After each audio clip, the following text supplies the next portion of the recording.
Alright, my name's Eckogen. Welcome to my video. In here I'll be doing a late game review of Blade and Soul NA.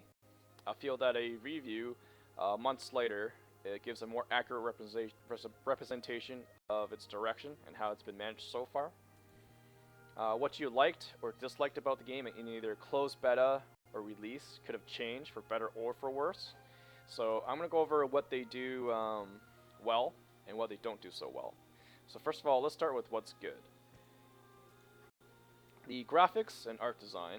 So for a 2012 game, it looks pretty good for its age. The art design and the enemy design is diverse, and it's based on East Asian, just because it is a martial arts MMO. The character creator has enough depth and options that gives players, their individuality and unique look, should they spend enough time in the character creator. And you can see here there's so many different options.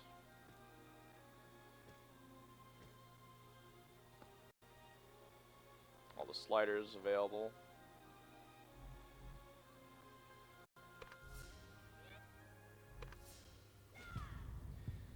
And I'm sure, as you can tell based on the art of the characters, they give off sort of like an anime sort of feeling. So if you enjoy anime and that kind of anime art style, then you'll probably like this game. As well as there are a lot of outfits available in this game that you can choose from. You can obtain them through either in-game drops, RNG boxes, or from the Hong Moon store.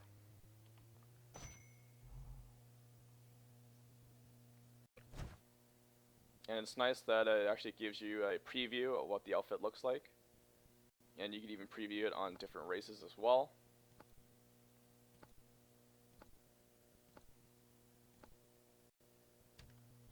I'll show you guys the wardrobe real quick.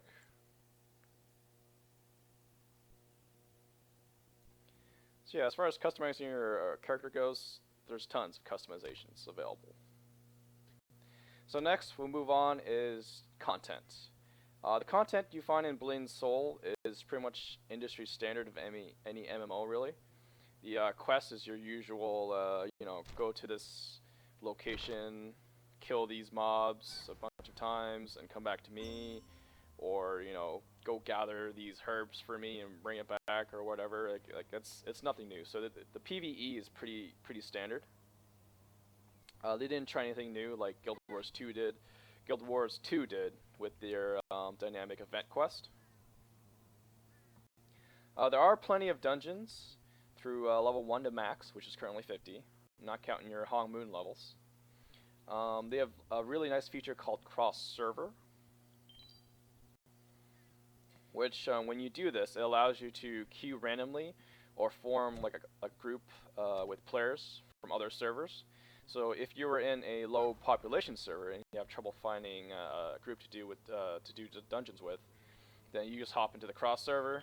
So you just press F8, and then you'll be able to do looking for group, and it'll set you up in a group within like minutes, like not even. It probably takes like 30 seconds. As far as new content goes, like end game content, NA has been doing a pretty good job of rushing new content for us. So when the game first was released in mid-January, we got our first major update on February 10th. That was Rising Waters. And then we got Unchained on March 2nd, so that gave us a new class, which was the Warlock class. And then on March 23rd, we got the Silverfrost Mountains expansion. In April, on the 27th of April, we got Shattered Empire. And then now, on the 1st of June, we're going to get Vengeance. Another thing this game does well is the gameplay. And what makes it stands out is the combat mechanics. Blade and Soul's combat is a non-target system.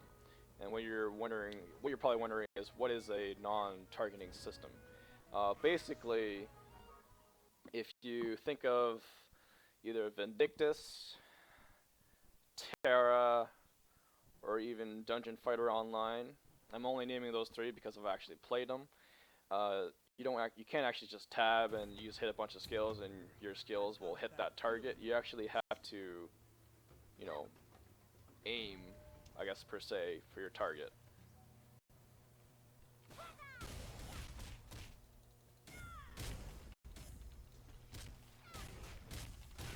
So if you enjoy PvP, and you like to win based on skill, not gear, then this game is definitely for you. In Arena, all gear and stats are equalized, so it comes down to who is the better player. And Battlegrounds and open world PvP is not equalized, so gear will be a factor, but a more skillful undergeared opponent can still win over someone more geared than them. So essentially, PvP is like this. If you want to win based on skill, Blade and Soul definitely offers that. Assuming you're doing arena and whatnot. Alright, so that's what Blade and Soul does well in. I'll move on to what it doesn't do so well in. The voice acting.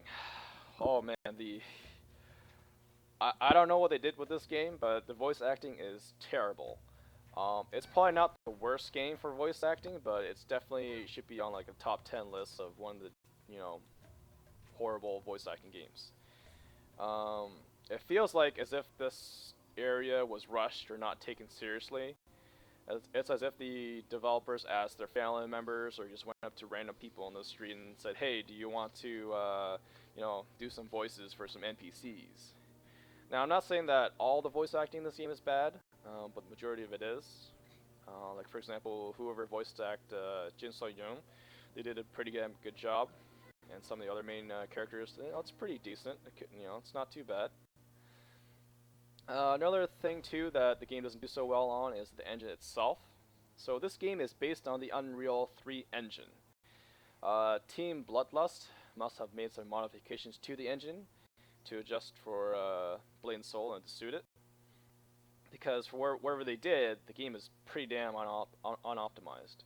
I mean, yeah, right now you can see that I am getting about 120 FPS, but that's because, you know, I'm alone out here. There's no one else around me.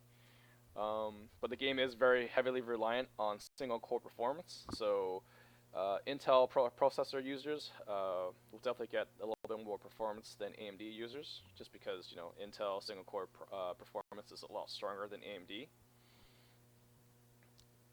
The characters and environment do look absolutely gorgeous in this game, but once you go to an area with a lot of people, very populated, then your FPS is just gonna drop like a rock. Like for example, if you go to Black Worm, it's like a sort of like a world boss. As soon as there's like 20 or 30 people there, my FPS would probably drop to about, I'd say, probably about 15 or 16 with my graphics settings on high. And if I was to lower the settings, like put them all down, turn them all off, and then disable, you know, character view, then maybe I'll get like 30, but then the game looks like shit. So they definitely need to work on the game optimization. They have been slowly patching that through every expansion, so hopefully they do get to a point where the game is optimized, although I wish they would have done that at the start. Another major thing is the gold spammers and cheaters. This game is protected by Game Guard, but to be honest, it should be renamed to Shit Guard, as it guards shit. Okay, this game protection does nothing, absolutely nothing. There's lots of gold spammers, botters, and cheaters. You'll see a gold spammers in every chat. It's nice that there is a block feature, like block and block spammer. But it's like you chop off the head of one spammer and two more take its place. So you pretty much can't get rid of them. I have yet to see in a game that completely eliminated gold spammers. If you know a game that has been successful in doing that, then please comment below, and then, hey, maybe NCSoft needs to go talk to their developers or whoever their security teams are to, you know, implement the same sort of features to get rid of these spammers. Bots infest in every town and area of this game. You always find them farming or just staying all around in town with their obvious names. Cheaters. There are cheaters in like the arena where they use like no cooldowns on their abilities. So, like, for example, a common one would be summoners, just permanently just spamming their resistances and heals, and it's just so if you're fighting against them 99% of the time, you'll probably lose unless you're some godly player that's really skilled and can time it correctly to get in between their casts and stop them. Another popular place for cheaters is Soulstone Plains, using like speed scripts and teleportation scripts. It's just, I'm not sure why they went with Game Guard, but they did. It was a bad choice. The devs did say that they're coming up with some sort of long-term solution to, I guess, remedy this. I haven't seen it implemented yet. Hopefully they do it soon, otherwise they're going to start losing more of the player base. So to wrap it up, for a free-to-play game, Blade & Soul is okay. It's not great, but it has the potential to be great. The optimization, botting, and cheating is the biggest obstacle for making this game absolutely enjoyable and great. So as long as those issues can be addressed first by the developing team, then this MMO will definitely have years and years to you know, thrive and live on for. And yeah, so that pretty much wraps up my review of Blade & Soul. I'm going to give it a 6 out of 10. Do I recommend it?